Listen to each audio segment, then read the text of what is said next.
आई भैया, हम भोजपुरी गायक पप्पू दीवाना उर्फ चौरसिया जी तमाम दर्शक के सामने एगो हमार चैनल बा जौना के नाम बा पप्पू दीवाना इंटरटेनमेंट। वो पर 1 तारीख के एगो सॉन्ग रिलीज होखे वाला बा जौना एल्बम के नाम रही रखले ला भर रहे 10 गो कुंवार में। बहुत अच्छा साफ सुथरा बावे, ओमे कौनो अश्लीलता नहीं खे। और लोग पप्पू दीवाना इंटरटेनमेंट पर जाके चैनल के शेयर सब्सक्राइब और लाइक कमेंट कइल ना भूलें। आई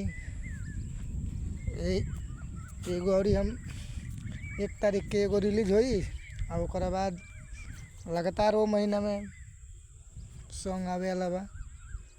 कुछ हमरा आवाज़ में भी रही और दोसर सिंगर के भी आवाज़ में रही। चैनल के बस सब्सक्राइब शेयर लाइक करी, कमेंट में ज़रूर बताएं।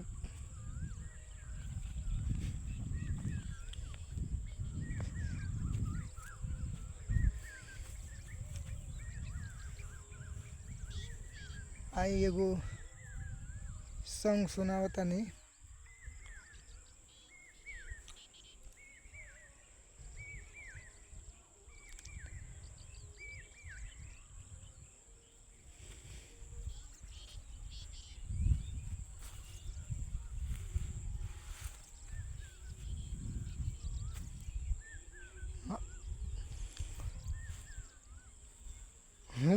नइखे सका मलाइक कौनो लइके बंगाल वाली। नइखे सक लइके कौनो काम के बंगाल वाली। हे भैया फेरा में जानी परी हलो सब बाड़ी सजाली। ए भैया फेरा में जानी परी हलो सब बाड़ी सजाली। नइखे सलइकी कौनो काम लायक बंगाल वाली।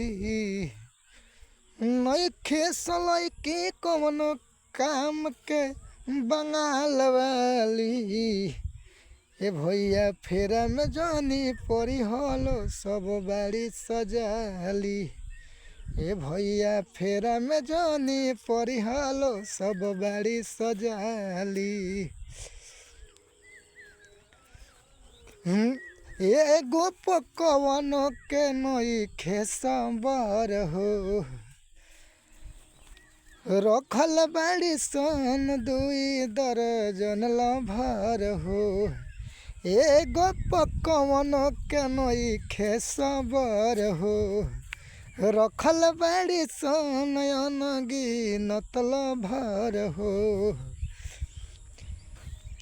कोई के छोड़ दी बैंक बैलेंस खाली। कोई के छोड़ दी अरे जेब खाली। कि ओकरा फेरा में जानी परी हलो सब बाड़ी सजाली। त जवनी फेरा में परी हलो सब बाड़ी सजाली।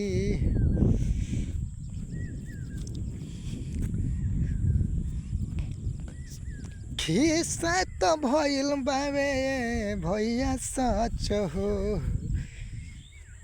करतारे सफल वही के रह के वेरी मच हो।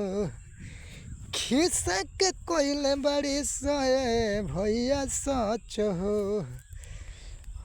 कोई के फॉलो यही के बड़ी सवेरी मच हो। पप्पू दीवाना को हंसो बड़ी सो बवाली। पप्पू दीवाना को हंस बड़ी सजाली। ए भैया फेरा में जानी परी हलो सब बाड़ी सब बवाली। कि एकरा फेरा में जानी परी हलो सब बाड़ी सजाली।